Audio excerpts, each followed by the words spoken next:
Well, Happy New Year. You're doing such a good thing by being here tonight, which I hope will become even clearer momentarily. That beautiful blessing in Numbers occurred after the Israelites had been drawn out of slavery in Egypt. They were in the wilderness, so they were learning how to be free persons, to live responsibly according to what's true and good and right. And it was in this context that God blessed them shortly before great difficulties and disappointments came upon them. For the blessing, the people were organized according to tribes and clans and families in four quadrants, north, south, east, and west. So you can imagine a nice big pie cut into just four pieces. All the people into the four quadrants, all of them directed to face towards the center, at which stood the tent of meeting with the Ark of the Covenant. From there came the blessing communicated by the priests. This blessing is not just beautiful words, but substantial meaning.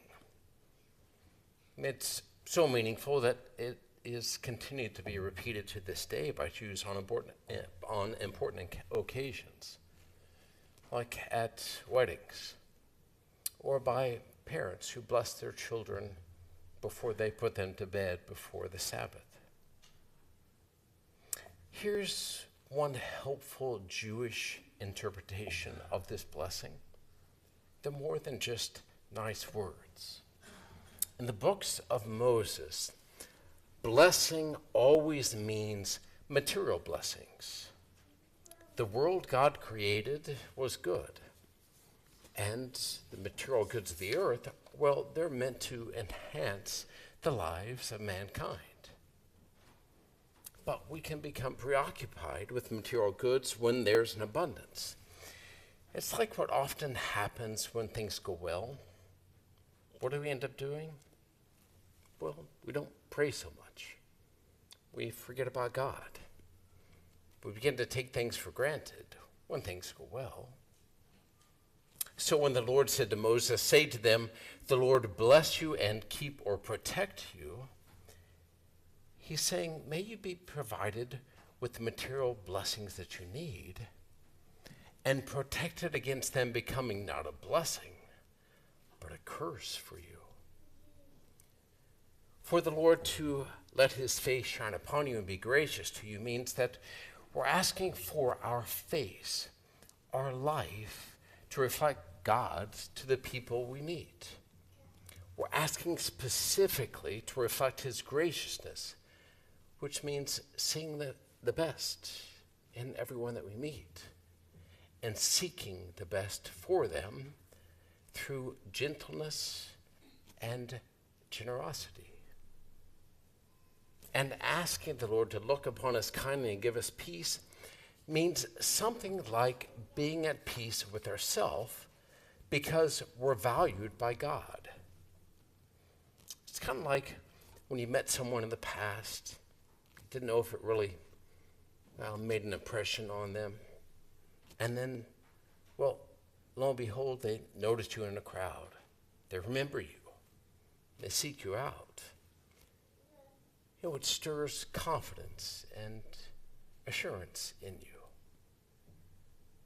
It's a confidence that doesn't depend on trends or likes or appearance or any other trivial thing. I'm confident because the creator of everything loves me, has sought me, and involves me in being his agent of peace in this world, which I can do effectively because I'm at peace with myself. God values me.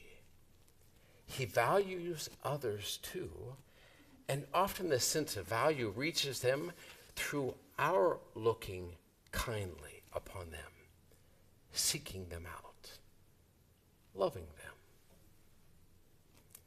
Protection from the curse of decadence reflecting God's graciousness, being a force for the good, for peace, because peace exists within our heart.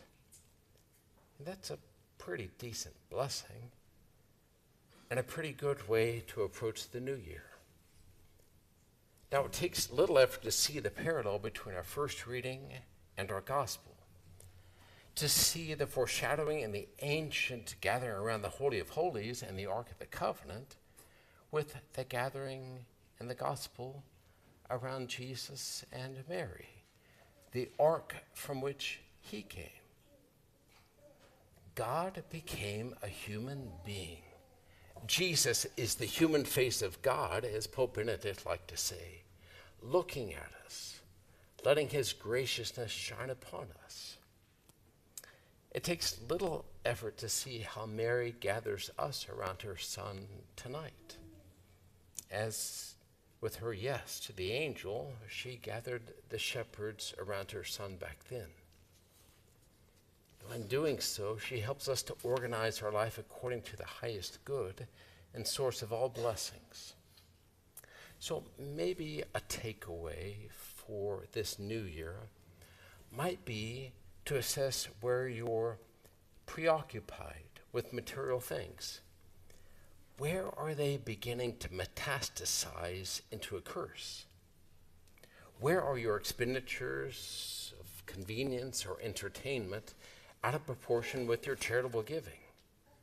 From what or whom are you looking for blessings? Reflecting light requires facing the light. How much is your face turned toward the face of God so that his graciousness may shine on and through you? How does it compare to the amount of time your favorite device's light shines upon you, and the death scrolling and the binge watching? Who might need the reflected light of God that you alone could give? And finally, where do you locate your value? How storm-tossed are you by social media, by trends, by trying to fit in, by success at work, esteem of colleagues, or financial earnings? Wouldn't more peace be nice? Mary has gathered us around her son.